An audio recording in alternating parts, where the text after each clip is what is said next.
नमस्कार दोस्तों, अनुष्ठान क्लास में आप सभी का बहुत-बहुत स्वागत है। केवीएस पीआरटी में हम हिंदी पाठ्य पुस्तक को कंप्लीट रूप से पढ़ रहे थे, जिसमें पढ़ते-पढ़ते हम कक्षा 4 की रिमझिम भाग 4 पाठ्य पुस्तक पर पहुँच गए हैं, जिसमें हमें आज स्टार्ट करना है पाठ नंबर 4, ठीक है? और इसके साथ एक बात और कि अब आपको ये समझ में आ गया है कि क्वेश्चन कैसे पूछे जा सकते हैं। ये प्रारूप हमने बना के पूरे लगभग सभी पाठों को बता दिया, ठीक है? तो अब क्या होगा, अब डायरेक्ट हम बात करेंगे कि स्टोरी में क्या है या जो आपकी कविता होती है उसमें क्या है, क्या उसका व्याख्या है और उसके बाद डायरेक्ट हम अब प्रश्नों को नहीं बताएँगे, ठीक है? क्योंकि हमारे पास टाइम कम है और हमें और भी सब्जेक्ट पर ध्यान देना है। ठीक है? तो हम कहानी अगर एक बार पढ़ेंगे और वो चीज़ें आपके दिमाग में खुद ही फ़ीड हो जाएँगी। आप बार-बार चीज़ों को पढ़ेंगे तो वो फ़ीड हो जाएँगी, ठीक है? बाकी जब आपका ये चैप्टर कंप्लीट होगा, तब उसके बाद सारे प्रश्नों के आपको जितने भी प्रश्न आपको पाठ्य पुस्तक से बनेंगे, वो सारे पाठ्य पुस्तक बता दिए जाएँगे, ठीक है? तो हम स्टार्ट करते हैं, आज केवल पाठों को स्टार्ट करेंगे और क्योंकि हमें पाठ्यक्रम ख़त्म भी करना है। और भी चीज़ों को हमें कंटिन्यू पढ़ना है, ठीक है? तो क्वेश्चन तो आपको समझ में आ गया, कैसे क्वेश्चन एग्ज़ाम में पूछ सकता है। हो सकता है और भी तरीके का क्वेश्चन पूछ सकता है, ठीक है? तो बहुत ज़्यादा फ़ोकस जो है, वो स्टोरी पर फ़ोकस रखिए। साथ में आप हिंदी व्याकरण पाठ्यक्रम पे विशेष ध्यान दीजिए, क्योंकि वहाँ से क्वेश्चन जो हैं, वो हमारे नंबर को इंक्रीज़ करेंगे, ठीक? तो चलें, आइए चलते हैं। तो इस पाठ 4 के साथ एक कविता दी गई है, कोई लाके मुझे दो, ठीक है? अब क्या दे? कुछ रंग भरे फूल, कुछ खट्टे मीठे फल, थोड़ा बाँसुरी की धुन, थोड़ा जमुना का जल, कोई लाके मुझे दे, ठीक है? अब कोई लाके मुझे क्या दे? चाहे फूल दे मुझे, चाहे खट्टे मीठे फल दे, चाहे थोड़ा बाँसुरी की धुन बजाए मेरे लिए और चाहे जमुना का जल मेरे लिए लाए। एक सोना जड़ा दिन हो, एक रूप भरी रात हो, एक फूलों भरा गीत हो, एक गीतों भरी बात हो, कोई लाके मुझे दे, ठीक है? एक सोना जड़ा दिन दे, जहाँ पे दिन भर में पूरा सोना-सोना ही लगे और एक रूपों भरी रात दे, यानी रात में एक ऐसी नींद दे कि मैं बहुत सारे रूपों में खो जाऊँ और फूलों भरा गीत दे और फूलों से भरा क्या रहे, चारों तरफ फैला रहे, ठीक है? आगे चलते हैं। एक छाता छाँव का, एक धूप की घड़ी, एक बादलों का कोट, एक धूप की छड़ी, कोई लाके मुझे दे। कवि यहाँ पे कह रहा है कि कभी-कभी छाँव के लिए छाता मिल जाए, कभी-कभी एक घड़ी धूप मिल जाए ताकि मैं धूप भी ले सकूँ और एक बादलों का कोट मिल जाए, यानी कभी-कभी बारिश भी हो जाए और कभी-कभी हरी-हरी घासें उगी हुई दिखाई दें, कोई लाके मुझे दे, ठीक है? दू और आगे कवि क्या कहता है, एक छुट्टी वाला दिन, एक अच्छी सी किताब, एक मीठा सा फल, एक नन्हा सा जवाब, कोई लाके मुझे दे। कवि कह रहा है कि मुझे एक छुट्टी का दिन दे दे या एक अच्छी सी किताब दे दे या एक मीठा सा सवाल पूछ ले और एक नन्हा सा जवाब दे दे, यही सब मुझे चाहिए, ठीक है? तो कवि जो है वो समाज से जुड़ा हुआ बताया जा रहा है कि उसे क्या-क्या ज़रूरत होती है, इस कविता में चर्चाएँ की गई और ये कविता लिखा गया है दामोदर अग्रवाल द्वारा। तो ध्यान में याद रखिएगा, कोई लाके मुझे दे, तो ये दामोदर अग्रवाल ने लिखा है, ठीक है?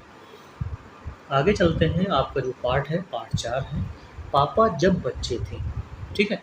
अब इसमें पापा जब बच्चे थे तो उनके मन में क्या-क्या चीज़ें रहती थी, उनके बारे में हमें आज देखना है, ठीक है? तो हम ध्यान दें, पापा जब छोटे थे तो उनसे अक्सर पूछा जाता था कि बड़े होकर तुम क्या बनना चाहते हो? तो पापा के पास जवाब हमेशा तैयार होता, मगर उनका जवाब हर बार अलग-अलग होता है। अब उनका जवाब हर बार क्या-क्या होता है? शुरू में क्या होता है कि शुरू में पापा चौकीदार बनना चाहते थे, ठीक है? उन्हें यह सोचना बहुत अच्छा लगता था कि जब सारा शहर सोता है तो चौकीदार जागता है।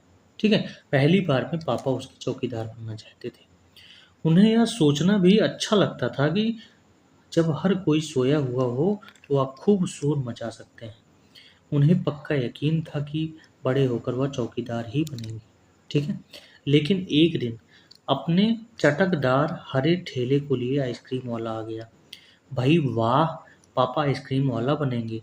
वह ठेलों को लेकर घूम भी सकते हैं और जितना मन चाहे उतनी आइसक्रीम खा भी सकते हैं। दूसरी बार उसके पापा क्या बनना चाहते हैं? आइसक्रीम वाला बनना चाहते हैं। और उस आइसक्रीम बनने वाले में पापा क्या सोचते हैं?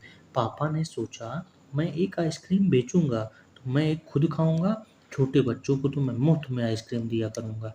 ठीक है, ये विचार कौन करते हैं? उनके पापा कहते हैं।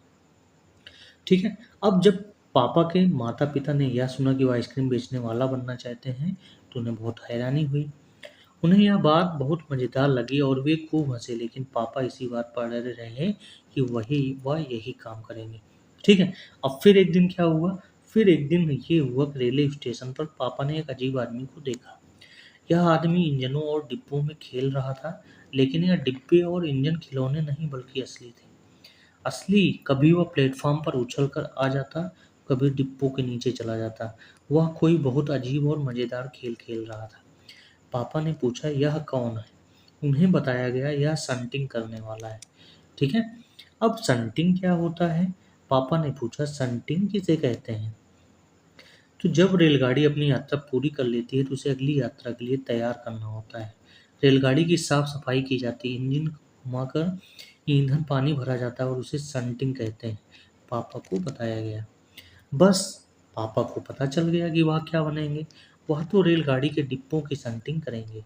इससे भी ज़्यादा मज़ेदार और क्या हो सकता है? जाहिर है कुछ भी नहीं। जब पापा ने कहा कि वह संटिंग करने वाला बनेंगे तो किसी ने उनसे पूछा, मगर तुम तो कहते थे कि तुम आइसक्रीम बेचने का काम करोगे। अब आइसक्रीम बेचने का काम का क्या होगा? यह सचमुच समस्या थी। पापा ने संटिंग करने वाला बनने की सोच ली थी, मगर आइसक्रीम बेचने का चटकदार हरा ठेला भी वह नहीं गंवाना चाहते थे। पापा ने जवाब दिया, आखिर उन्होंने एक रास्ता निकाल लिया। पापा ने जवाब दिया, मैं संटिंग करने वाला और आइसक्रीम बेचने वाला दोनों बनूंगा। ठीक है, अब दोनों बनेगा, संटिंग करने वाला और आइसक्रीम बेचने वाला। सबको बहुत अचंभा हुआ। उन्होंने पूछा, तुम दोनों काम एक साथ कैसे करोगे? पापा ने कहा, इसमें क्या मुश्किल है? आइसक्रीम मैं सुबह बेचा करूंगा, कुछ देर आइसक्रीम बेचने के बाद मैं स्टेशन चला जाया करूंगा। वहां मैं कुछ डिब्बों की संटिंग करूंगा और फिर जाकर कुछ आइसक्रीम और बेचूंगा। इसके बाद मैं फिर स्टेशन चला जाऊंगा, कुछ डिब्बों की संटिंग कर लूंगा, उसके बाद जाकर फिर कुछ आइसक्रीम और बेच लूंगा। इसमें ज़्यादा मुश्किल नहीं होगा क्योंकि अपना ठेला मैं स्टेशन के पास ही खड़ा करूंगा और इसलिए गाड़ियों के लिए मुझे ज़्यादा दूर नहीं जाना पड़ेगा। सब लोग हंस पड़े। पापा गुस्से में आकर बोले, अगर तुम मेरी हंसी उड़ाओगे तो मैं साथ में चौकीदार भी बन जाऊंगा। आखिर रात में करने के लिए होता ही क्या है? सभी कुछ तय हो गया, लेकिन एक दिन पापा को वायुयान चालक बनने की सोची। इसके बाद उन्होंने अभिनेता बनने की सोची। इसके अलावा वह जहाजी भी बनना चाहते थे। कम से कम वह चरवाहा बनकर लाठी हिलाते हुए गायों के पीछे घूमते हुए अपने दिन बिताना तो चाहते ही थे। ठीक है, अंत में एक दिन उन्होंने तय किया कि वह असल में जो बनना चाहते हैं वह है कुत्ता। उस दिन वह दिन भर चारों हाथ पैरों पर इधर उधर भागते हुए अजनबियों पर भौंकते रहे। एक बुढ़िया महिला ने उनके सिर को सहलाना चाहा तो पापा ने उन्हें काटने की कोशिश तक की।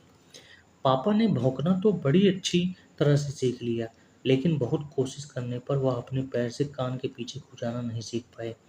उन्होंने सोचा कि अगर वह बाहर जाकर अपने पालतू कुत्ते के साथ बैठ जाएं तो शायद वह कान के पीछे खुजाना ज़्यादा जल्दी सीख जाएंगे। पापा कुत्ते के पास जाकर बैठ गए। उसी वक्त एक अजनबी फौजी अफसर उधर से निकला। वह खड़ा होकर पापा को देखने लगा। वह उन्हें कुछ देर तक देखता रहा और फिर उसने पूछा, यह तुम क्या कर रहे हो? पापा ने जवाब दिया, मैं कुत्ता बनना सीख रहा हूँ। तब फौजी ने पूछा, तुम कुत्ता बनना क्यों चाहते हो? पापा ने कहा, क्योंकि मैं काफ़ी दिन तक इंसान बनकर रह चुका हूँ।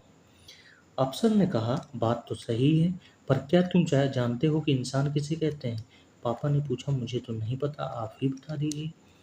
अफसर ने कहा, इसके बारे में तुम अपने आप सोचो।